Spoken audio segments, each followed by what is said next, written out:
Está começando o PodFem, um podcast feminista que fala sobre moda, empoderamento e interseccionalidade. Eu sou Rafaela Alves, aluna do curso de jornalismo da Universidade Federal de Rondônia, e este podcast é o meu projeto de conclusão de curso. Por aqui iremos falar sobre o feminismo interligado à moda, trazendo mulheres com suas vivências e conhecimentos para agregar em cada episódio.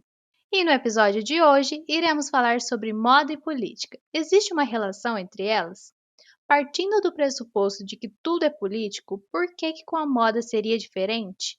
Mesmo que muitas vezes roupas sejam produzidas em massa, a partir do momento que vai para o guarda-roupa de uma pessoa, torna-se uma peça única.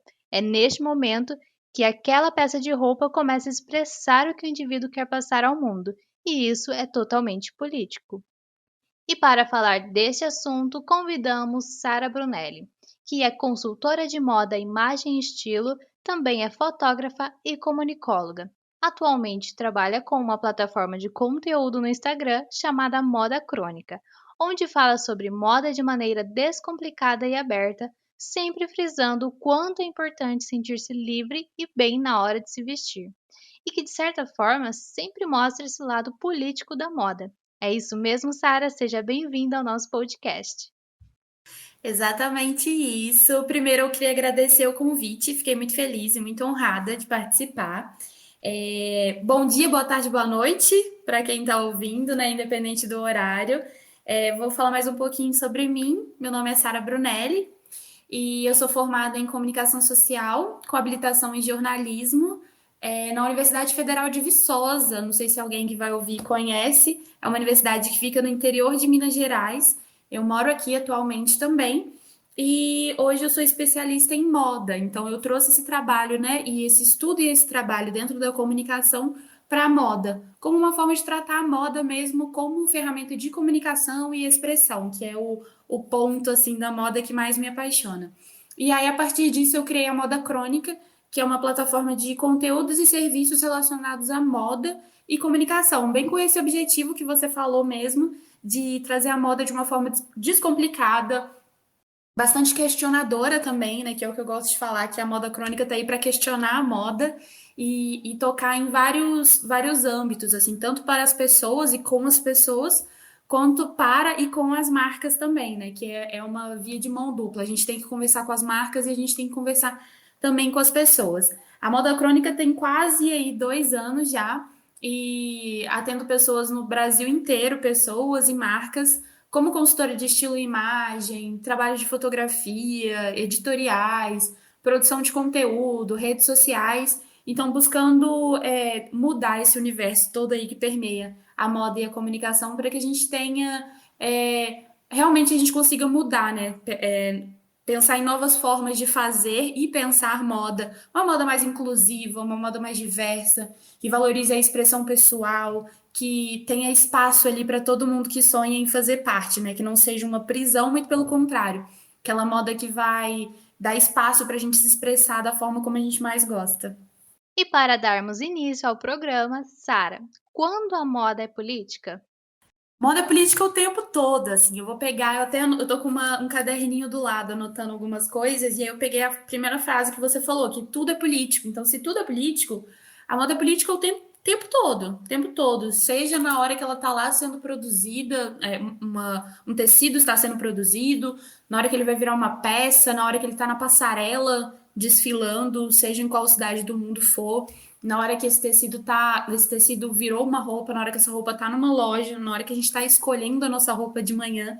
Então eu gosto de falar que a moda ela é política o tempo todo porque nós somos políticos, né? Nós somos pessoas políticas, a gente vive numa sociedade e a partir do momento que a gente tem essa relação com o outro, a gente tem essa relação com as roupas e a gente coloca essas roupas no mundo, vai ser política. Então, é o tempo todo, literalmente. Recentemente foi realizado o Met Gala, que é um dos maiores eventos de moda do mundo, e notamos que alguns nomes usaram este momento como uma forma de protesto, mas é claro que não é a primeira vez que isso aconteceu. Sempre existem momentos em tapete vermelho que as pessoas aproveitam a visibilidade do evento para protestar sobre algo que elas acreditam. E isso também é totalmente político. Mas eu vi um post no seu Instagram onde você disse que a moda é política desde sua escolha diária até grandes eventos. Mas eu gostaria de saber, e no dia a dia, onde está essa política? Então, isso que você falou é muito verdade. Assim, a gente viu lá no Met Gala, né, algumas mulheres usando o vestido, né, a roupa que elas estavam, como uma forma de protesto, né, defendendo uma causa, levantando uma bandeira. E não é de hoje que a gente vê isso, né? Então, quando a Natalie Portman, por exemplo, usou no tapete vermelho do Oscar uma capa que estava bordado o nome de diretoras que não foram indicadas, se eu não me engano, foram diretoras mesmo, que não foram indicadas ao prêmio. Então, assim, não vou lembrar agora qual premiação e qual pessoa que era, mas quando ela entra descalço no tapete vermelho para questionar, olha, a gente só pode vir aqui de salto? Por quê? Por que que eu tenho que passar horas e horas aqui nesse evento de salto desconfortável? Então, assim, a gente costuma pensar muito que a moda é política quando a gente vê essas ações de protesto mesmo. Só que não, a moda consegue ser. Só que não no sentido de ela consegue. A moda é política para muito além disso, né? Óbvio que isso são exemplos fáceis da gente consumir e entender, mas a gente precisa pensar também que a moda é política na hora que a gente acorda e vai pensar aquilo que a gente vai usar. Então, por exemplo, se eu acordo e eu estou indo para uma entrevista de emprego, a roupa que eu uso depende muito de como as pessoas vão leem essa roupa no mundo hoje. Então, assim, o fato da gente ter uma roupa feminina de trabalho, né, uma roupa de trabalho para o público feminino, que é diferente de uma roupa de trabalho masculina, que é extremamente desconfortável. Às vezes é uma roupa quente, que não é uma roupa que não pode ir uma bermuda, não pode ir um sapato mais levinho, tem que ser um salto, tem que ser, não pode um tênis para ser confortável. Então, assim, a gente às vezes está ali escolhendo uma roupa para ir para o trabalho. Para ir para uma entrevista de emprego, e isso tudo depende da forma como a gente é lido e das regras de se vestir que são impostas pela sociedade. Então, isso é moda. E num pouquinho, isso é política, na verdade. E num pouquinho mais simples, entre aspas, que isso, só o fato de eu ter a liberdade ou não de abrir o guarda-roupa e escolher o que, que eu vou usar hoje para sair é fazer política. Então, por exemplo, eu como uma pessoa LGBT, às vezes eu tô indo num festival, às vezes eu tô indo num protesto, alguma coisa do tipo, e eu escolho usar uma bandeira LGBT nas minhas costas, e eu considero essa bandeira como parte da moda, como parte da minha vestimenta, né? Porque é um acessório que eu coloquei ali para firmar uma identidade que eu tenho, para mostrar que eu estou pertencendo àquele espaço. Então é uma escolha política você sair com uma bandeira LGBT para um festival de música, por exemplo. E são exemplos que muitas vezes a gente acaba deixando de lado e não entendendo a magnitude, assim. E só o fato de eu sair sem sutiã hoje, porque o sutiã me incomoda e me aperta. É uma escolha que eu estou fazendo de priorizar o conforto acima de qualquer outra coisa, mas é também um risco que eu corro de estar na rua ou no ambiente de trabalho e ser assediada por causa disso, por exemplo. Então, todas essas escolhas são muito além de, opa, levantei e vou decidir o que eu visto hoje, né? São escolhas extremamente políticas em que a gente exerce o nosso direito ou é privado dele em muitos momentos, principalmente falando de mulheres, né? Sim, principalmente falando de mulheres. Então aí podemos ver o quanto a política está na moda desde o dia a dia até grandes eventos. A política está sempre presente em tudo, né?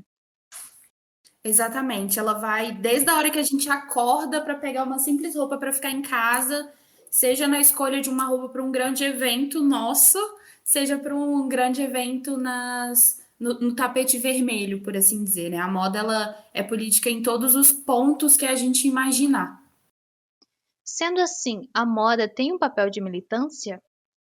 Então, a moda tem um papel de militância para quem adere a essa militância. Assim, eu acredito muito que qualquer espaço é um espaço de transformação. Então, qualquer espaço hoje em dia que a gente ocupe e que a gente possa se expressar através dele é um espaço de militância, é um espaço de transformação. Então, eu posso sentar com você aqui hoje para bater um papo despretensioso, descontraído e, a partir disso, fazer um espaço de militância, sabe? Então, por que que a moda não?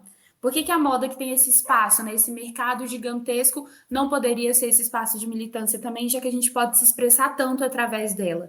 Então, hoje, por exemplo, né, vocês não estão, não, quem está ouvindo aqui não vai me ver, mas eu sou uma mulher que tem o cabelo raspado, por exemplo. É uma forma que eu tenho de me expressar, é uma forma que eu tenho de me sentir bonita, é uma forma que eu tenho de colocar as minhas ideias, é uma forma de questionar a feminilidade. Enfim, são várias coisas que eu coloco nesse âmbito também de tanto de militância quanto de expressão pessoal e carregar com esse estilo um pouco das minhas ideias. Então, sim, a moda é um espaço de militância, entendendo também que a moda é um mercado. Eu acho que a gente não pode tirar isso, desvencilhar as duas coisas, né? Porque a gente vive num sistema capitalista e a moda é um mercado, a indústria da moda. E eu estava lendo esses dias uma separação muito importante disso também, que é assim, ó, existe a indústria da moda e existe a moda. A indústria da moda existe independente, não independente, né? Mas elas são duas coisas bem diferentes. Então, quando a gente pensa, às vezes, a indústria da moda, o mercado da moda, a gente pode não enxergar tantos espaços de militância, porque ela gira muito em torno do lucro. Então, assim, a roupa que está sendo produzida, mesmo se eu pensar, é uma blusa com a bandeira LGBT, por exemplo, que vai ser representativa ali aonde eu for, porque ela demonstra que eu estou ocupando esse espaço. Mas é também uma blusa que ela é fruto de um sistema capitalista, às vezes essa blusa foi produzida ali em larga escala, gerou muito resíduo, não sei quem produziu essa roupa. Então a gente tem que pensar que a moda é sim um espaço de militância quando se diz respeito à nossa expressão através dessas roupas que a gente escolhe, mas ao mesmo tempo é um mercado. E é esse mercado, e é um mercado cheio de problemas, assim, não é um mercado simples. Então, é entender esse papel de militância, mas entender também o que a moda representa como um todo. E aí entra sempre os questionamentos que eu faço e sempre prezo, né, por fazê-los, que é não abraçar a moda também falando, ai, a moda é política, a moda é militância, é expressão pessoal. Não, essa é a parte que a gente ama e gosta e defende. Mas tem uma outra parte ali também que não é tão agradável e que existe, e a gente precisa lidar e questionar essa parte também. A moda enquanto fenômeno é influenciada por todo o contexto que está inserida, econômico, social, político, cultural, enfim. A moda é um mercado e o mercado é impactado pela economia. A moda ser política não é somente na vestimenta, como por exemplo o trabalho análogo ao escravo, que existe demais no mercado da moda e se relaciona com a política, porque é uma questão de leis trabalhistas. E isso é uma forma da moda ser política além da vestimenta, certo? Gostaria que você falasse um pouco mais sobre isso, em como a moda também é política além do que vestimos. Exatamente, esse ponto que você tocou, ele é muito importante porque atualmente a gente está discutindo muito mais sobre isso, muito mais do que se discutia antigamente. Então, há alguns anos atrás, pelo menos, né, do que eu já acompanhei muito, a gente não discutia tanto sobre a procedência das nossas roupas. Então, aquele movimento, né, do Fashion Revolution, que era quem fez minhas roupas, para a gente abrir a etiqueta mesmo das nossas peças e entender quem fez parte dessa produção, qual o ciclo que passou dessa até ser feita essa roupa, né? Então, falando de matéria-prima, falando de mão de obra, falando de todos os processos que essa roupa passou para chegar até a gente. Então, hoje em dia, a gente tem esse questionamento, ainda não é um questionamento no nível ideal, né? Então, assim, eu ainda acredito que é uma parcela, ainda é uma bolha da sociedade que questiona isso, mas é muito maior do que era antigamente também. E ontem, antes de dormir, eu estava lendo um livro do Carvalhando, do André Carvalhal, na verdade. O Carvalhando é o arroba do Instagram dele. Que é o Moda com Propósito. E justo ontem eu caí no capítulo que falava um pouco sobre isso, sobre esse trabalho análogo escravo no mercado da moda. E eram reflexões muito importantes, e uma delas, assim, me chamou bastante atenção, que falava assim, que uma moça foi entrevistar, né, uma das costureiras, assim, e é muito trabalho infantil envolvido, então meninas de 14, 13 anos trabalhando ali 12 horas, 12, 18 horas seguidas por dia, e em uma dessas entrevistas, né, com essas meninas e mulheres, era assim, questionando o salário, quanto que recebia. E aí eu não vou lembrar em números agora, eu posso até te mandar depois se você quiser complementar, mas era assim, era um valor mínimo, pensando para a nossa realidade, era um valor mínimo que deveria aumentar em cada peça para que essas pessoas tivessem uma remuneração justa, sabe? Então, coisa assim, por exemplo, olha, não são esses números, mas só dando um exemplo para vocês conseguirem visualizar, se aumentasse R$ 2 nessa calça jeans que a gente compra hoje, a gente conseguia ter uma remuneração muito mais justa do que a gente tem. E aí, isso me pesou muito, que é essa questão de pensar o impacto, né? Então, assim, às vezes o impacto que os R$ 2 numa calça jeans pode ter. E pensando também por exemplo, agora também atualmente, né, a Shein, que é aquela marca, né, aquela grande marca, viralizou e todo mundo comprando, preços super baixos, peças super estilosas e diferentes, e todo dia chega novidade no site, atende o mundo inteiro. Então, assim, e aí todo mundo começou a comprar na Shein e começou a usar as peças e postar e mostrar, e muita gente comprava assim pacotes e pacotes de peças, gastava ali R$ 500 de uma vez só para chegar e fazer aquele recebidos, né?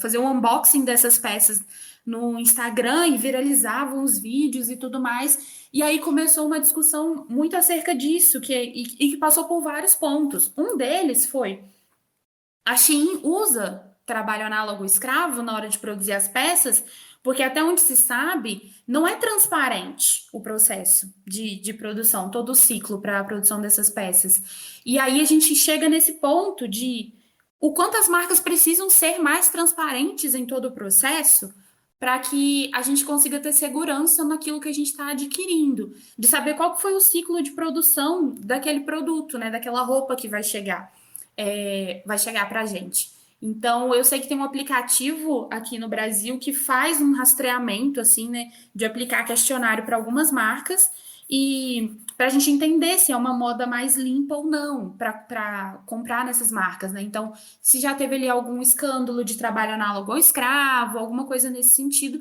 para a gente ver quais marcas elas são boas para a gente consumir, né? Falando assim mais grosseiramente, são boas para consumir e não são boas para consumir. E voltando então nessa questão da Shein, por exemplo, que é um exemplo que eu quis trazer muito aqui, porque eu acho que é o que está mais em alta para a gente agora, além dessa questão, né, de não ter transparência nos processos, então, assim, são roupas novas chegando todo dia, uma produção muito acelerada, né, tipo assim, é a caracterização própria do fast fashion, uma produção muito acelerada, roupas novas chegando todo dia, vários plágios, vários e vários plágios, uma qualidade ali, às vezes, que não é tão boa. Então, essa aceleração para todo dia ter uma coisa nova, para você chegar toda semana e comprar uma coisa nova e mostrar no Instagram. E aí, 5 dias depois, essa roupa já rasgou, essa roupa já não serve mais, já passou a tendência. E paralelo a isso, né, que é uma discussão extremamente necessária e justa, paralelo a isso tem outra construção, tem outra discussão extremamente necessária e justa, que é o de pessoas gordas, por exemplo. Então, então a gente está aqui falando super mal da Shein e de outras fast fashion que tem essa produção extremamente acelerada, esse descarte absurdo. Mas, por um outro lado, a gente tem pessoas gordas que não são abraçadas por esse mercado, por essa indústria. Então, quando aparece uma marca que produz peças que cabem ali no orçamento, que são peças estilosas, que não são aquelas peças padronizadas já para um corpo gordo, que é aquela roupa sem muita estampa, largona, que nos preocupa muito com tendência. E aí uma pessoa gorda, por exemplo, tem acesso a essa marca, ela vai ter que deixar de comprar porque não é sustentável, sendo que a gente aqui, falando enquanto pessoas magras, a gente tem acesso a várias roupas estilosas em vários lugares, que sejam mais sustentáveis ou não, mas a gente tem um amplo acesso, enquanto o mercado da moda ignora completamente que corpos gordos existem. E aí essas pessoas às vezes vão precisar comprar de uma marca sustentável, que está ali lutando para se manter, e tem uma peça ali que tem um custo um pouco mais elevado mesmo, e às vezes não consegue consumir. Então são essas dos vários lados, né, dessa moeda na hora da gente pensar por exemplo, nesse fast fashion, de um lado, a gente precisa questionar essas marcas, a gente precisa repensar o nosso consumo. Por outro lado, a gente é muito privilegiado só de poder repensar o consumo dessas marcas, porque para muitas pessoas é esse o consumo que resta, entre aspas. E se a gente defende tanto moda como expressão pessoal, as pessoas precisam ter ali opções para se expressar. Então não adianta eu falar em expressão pessoal, sendo que eu, Sara, posso me expressar porque eu tenho roupas disponíveis a rodo e uma outra pessoa com um corpo diferente do meu não pode se expressar porque ela não vai ter opções. Você mencionou um aplicativo que faz esse rastreamento para trazer transparência das lojas, que mostra a política das marcas com relação ao trabalho análogo ao escravo, por exemplo. Eu acho que seria interessante se você puder falar o nome do aplicativo, pois quem estiver nos escutando e tiver interesse em baixar, já deixamos como indicação, pois esse é um assunto importante e é uma boa indicação, né? Chama Moda Livre. Moda livre. Moda Livre, exatamente. É um aplicativo que mostra as políticas das marcas quanto ao trabalho escravo. Então, assim, ele é muito. Eu não sei se. Ele é muito. Assim, nele tem. Pelo que eu li, eu não lembro se era exatamente ele. Algumas marcas aplicavam alguns questionários para essas marcas, justamente para entender os processos, né? O quão transparente eram os processos. E aí, reafirmando, eu não lembro se é esse aplicativo ou se era um aplicativo fora do Brasil, mas funcionava assim. E aí as marcas que abriam os processos e tava ok, e aí tinha faixa vermelha, amarela e verde. Aí as marcas que abriam os processos e estavam ok, ficavam entre o amarelo e o verde, e aquelas marcas que nem respondiam e não abriam nada, ficavam já na faixa vermelha. Eu acho muito importante você ter levantado esse assunto. E, enquanto consumidores, o que podemos fazer para não contribuir com essas marcas que têm trabalho análogo ao escravo, por exemplo? Olha, eu acho que como consumidor tem muita coisa que a gente pode fazer. Eu acho que primeiro de tudo a gente tem que entender o nosso papel de consumidor. Então a gente tem um papel super importante, é um papel que pode sim fazer muitas mudanças, mas que a gente faz parte de um sistema, a gente faz parte de um mercado, e a gente nunca pode esquecer isso. Então a gente não pode pegar toda a culpa para o consumidor. Então é aquilo que eu falei, por exemplo, das pessoas gordas. É justo a gente jogar a culpa desse consumo nelas, toda a culpa desse consumo nelas, sendo que elas não têm acesso a outras coisas, porque o mercado não dá esse acesso. Então, assim, a gente tem todas as ações que a gente pode fazer, entendendo sempre o nosso papel de consumidor e tentando não se colocar como o culpado da história e achando que a gente tem que mudar tudo, porque não, é um mercado. Mas como que a gente pode fazer essa pressão, então, no mercado para ele mudar? Eu acho que, primeiro, apoiar, divulgar, incentivar aplicativos como esse Moda Livre, que estão fazendo um excelente trabalho de combate ao trabalho análogo ao escravo, é super importante. Cobrar transparências das marcas que a gente consome ou que a gente gosta também é essencial. Que seja ali mandar um direct no Instagram, um WhatsApp, um e-mail para uma marca que a gente gosta, para uma marca que a gente quer consumir e perguntar, olha, como que é o processo? Em questão de matéria-prima, em questão de produção, onde que é. Então, assim, cobrar principalmente a transparência das marcas que a gente consome é muito importante. E pelo lado também, por exemplo, da moda crônica, pensando no meu trabalho hoje, a gente se compromete principalmente com duas frentes. Que primeiro é a disseminação de conteúdo, então a nossa produção de conteúdo é diária e é uma produção de conteúdo muito questionadora. Então, e atinge pessoas que até ontem, por exemplo, não pensavam muito sobre isso, sobre essa transparência nos processos, sobre usar, por exemplo, tecidos de qualidade que vão durar muito tempo e que vão evitar ali, um descarte de uma peça com muita frequência. Então a gente coloca questionamentos e um desses questionamentos é justamente esse, assim, se você está pagando R$ 10 uma blusa, alguma coisa está errada aí na cadeia produtiva. Alguém não foi remunerado corretamente, porque, assim, R$ 10 por uma blusa não é um preço ok. Então, produzir esse conteúdo atinge pessoas que faz essas pessoas se questionarem. Então, se as pessoas estão se questionando e estão falando, opa, realmente eu não vou comprar uma blusa de R$ 10 porque alguém não foi remunerado de forma correta para essa blusa custar R$ 10. Já é um grande passo. E quando as marcas forem percebendo esse comportamento, essa mudança de comportamento do consumidor, elas também vão sofrer mudanças, porque a mudança ela vem de dois lados. Então, ela vem do consumidor, só que ela vem da marca também. Então, tem que ser uma mudança mútua. Não adianta só colocar para cima do consumidor, porque não adianta. Então, uma outra frente também, além dessa produção de conteúdo questionadora diariamente, é questionar os processos das marcas que a gente trabalha hoje, né? Que a Moda Crônica trabalha hoje. Então, todas as marcas que a gente trabalha, todas as marcas que a gente trabalha, elas são questionadas o tempo todo de fornecedores, né? De produzir um conteúdo que ele seja relevante atualmente, de precificação, de processos, para que elas sejam cada vez mais justas, inclusivas e que consigam trazer uma comunicação também para fazer as pessoas entenderem que, olha, se a minha blusa não está custando R$ 10, não é porque eu estou sendo abusiva no preço. É porque essa blusa não pode custar R$ 10, não vai custear nada do meu processo até aqui, se essa blusa custar R$ 10. Então, trabalhar com marcas que se comprometem a ter toda essa cadeia mais justa também faz parte. E assim, fora isso, várias outras frentes que a gente pode abrir para esse consumo um pouco mais consciente e saber mesmo, e buscar conhecer de fato. Hoje, assim, hoje a gente tem um acesso ilimitado quase a internet e não é difícil jogar uma marca, o nome de uma marca no Google e entender ali, porque tem pessoas na comunicação, tem jornalistas, tem comunicadores fazendo um trabalho muito bacana de investigação com essas marcas. Então, assim, uma pesquisa no Google que a gente fizer de uma marca que a gente goste, de uma marca que a gente tenha dúvidas, de uma marca que a gente quer consumir, já ajuda bastante, assim. E entender também os nossos limites, porque, por exemplo, quando eu falo se uma blusa custa R$ 10, alguém nesse processo aí não foi remunerado corretamente, é para minha realidade, é para sua realidade, mas assim,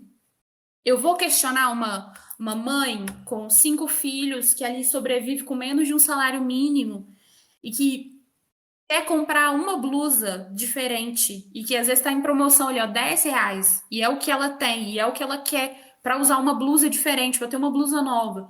Eu não vou jogar esse peso para cima dela, sabe? Eu acho que é uma pessoa que eu não vou jogar esse peso, eu não vou jogar essa responsabilidade. Então, é pensar sempre no que a gente pode fazer individualmente, mas fazendo sempre esses recortes, que é uma coisa que a gente bate muito na tecla, que a moda em todos os âmbitos, seja no estilo, seja em relação às marcas, com tudo que a gente trabalha. Ela tem os seus contextos e a gente precisa fazer recortes. Então, se eu estou falando de uma moda mais consciente, para quem?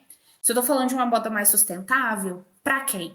Então, porque se a gente coloca todo mundo na mesma caixinha, a gente acaba sendo muito injusto. E a gente acaba sendo muito injusto principalmente com as minorias, entre aspas, que não são minorias, elas são maiorias, mas que são tratadas como minorias, né? Então a gente acaba deixando muitos grupos de lado, colocando eles na mesma caixinha dos grupos que são extremamente privilegiados. É, a famosa consciência de classe, né? Exatamente. E para finalizar, o que você espera que a sua forma de se vestir conte ao mundo? Olha, eu amei essa pergunta, amei muito, porque eu sou defensora, assim, da moda como mensageira, a moda como realmente ferramenta de comunicação e expressão. E o meu estilo, assim, para o mundo hoje, o que eu quero expressar é que tá tudo bem mudar, tá tudo bem viver essa mudança, porque o meu estilo, ele passou por muitas mudanças ao longo do tempo. Então, assim, quem me vê hoje, uma mulher careca, que só basicamente usa roupa preta, não imagina que há, sei lá, 4, 5 anos atrás, eu tinha um cabelo super cacheado, loiro, batia abaixo na cintura, só usava saia longa, florida e roupas coloridas, aquele estilo que a gente fala meio bicho grilo, meio bem natureza. E assim, hoje eu não me enxergo nem um pouco naquele estilo, mas eu consigo reconhecer a Sara que esteve nesse estilo e o momento de vida que eu estava e como ele foi extremamente representativo e condizente comigo naquele momento para mim. Da mesma forma que como eu vejo a Sara de hoje sendo extremamente condizente com o que eu sou hoje. E daqui a 5 anos, quando você me ver, eu vou estar completamente diferente, assim espero. Mas o meu estilo hoje, eu bato muito nessa tecla, né, de falar isso para as pessoas que tá tudo bem mudar. A gente tem garantia mesmo, a gente tem de uma vida. E a gente tem tanta roupa disponível, a gente tem tanto estilo disponível no mundo, que não faz sentido a gente não experimentar. Não faz sentido a gente se colocar numa caixinha e falar, é isso, eu vou ser isso sempre. Não. Até porque a gente passa por momentos. Então, assim, naquela época eu estava na faculdade, hoje eu já estou no mercado de trabalho. E o estilo vai mudando muito com relação ao nosso dia a dia, com o momento da vida que a gente está. Então, se você tiver um filho amanhã, seu estilo vai mudar, porque você vai ter uma outra rotina, você vai ter um outro corpo, você vai ter um serzinho ali com você. Então, se você passar na faculdade, em outra cidade, se você for para uma cidade que é mais fria, uma cidade que é mais quente, tudo isso vai mudar. Então, a gente não precisa enrijecer num estilo e falar é isso, pronto, acabou. E um outro aspecto também que eu gosto de expressar com o meu estilo é essa questão de brincar mesmo. E não brincar em si, mas de construir quem a gente é para muito além do que falaram que a gente deveria ser. Então, assim, eu sou uma mulher, eu amo me arrumar, eu trabalho com moda, eu amo ficar maquiada, com brinco e roupas divertidas, não, roupas mais diferentes e tudo mais. Sou careca, não tenho cabelo, tudo bem, sabe? Não são só homens que podem não ter cabelo e ser normal. Mulheres também podem. Assim como se uma mulher quer usar só calça jeans e camiseta pra sempre, tudo bem, sabe? Não tem problema nenhum. Você não tem que usar salto porque você é mulher, você não tem que usar um vestido porque você é mulher, você também não tem que usar uma calça porque você é homem, se quiser usar uma saia também, ok. Então, eu acho que são esses dois pontos principais, né? Que a mudança ela é muito inerente ao nosso ser e a gente tem que abraçar essa mudança, inclusive com o nosso estilo, e se libertar, assim. É óbvio que eu falo de uma posição de muito privilégio, eu sou uma mulher branca, eu sou uma mulher magra, então quase tudo que eu fizer vai ser aplaudido, diferente de várias outras pessoas, mas eu gosto muito de ir implantando essa ideia e reforçando cada vez mais. Que a gente tem que se libertar disso e a gente tem que ir se expressando cada vez mais à medida que cada um puder, à medida que for confortável para cada um, para a gente ir quebrando cada vez mais essas ideias. Então, se a gente vê a geração Z hoje, a geração Z é muito marcada por essa ideia mais fluida, né? Por essa fluidez. Seja fluidez de gênero, seja fluidez na hora de se vestir, a fluidez em tudo, assim. E eu sou defensora convicta dessa fluidez, eu acho que ela tem que se aplicar muito ao nosso estilo também. Perfeito! Finalizamos por aqui mais um episódio do PodFem e eu gostaria de agradecer a todos que estão nos ouvindo e agradecer especialmente a você, Sara, por ter topado participar desse projeto. Foi incrível, sua participação foi maravilhosa, então muito obrigada. Eu que agradeço, eu fiquei muito feliz de verdade de participar. Queria te parabenizar de verdade, porque abrir esses espaços para a gente conseguir conversar e discutir e passar esse tipo de informação é muito importante. Então, desde que eu comecei, há quase 2 anos atrás, eu vi quantas pessoas eu consegui tocar no Brasil e no mundo inteiro e fazer pensar de uma forma um pouco mais diferente, questionar principalmente nessa nossa relação com a moda diariamente. Então, isso é muito importante, abrir espaços como esse é muito importante. Espero que isso atinja muitas pessoas e fica aí o convite para vocês entrarem na minha página, na Moda Crônica, quiser conversar, quiser debater, quiser entender um pouco mais sobre isso. Eu estou sempre aberta para dialogar sobre moda, porque eu acredito muito que é através do diálogo que a gente vai conseguir construir aí várias coisas novas e boas nesse mercado que a gente tem.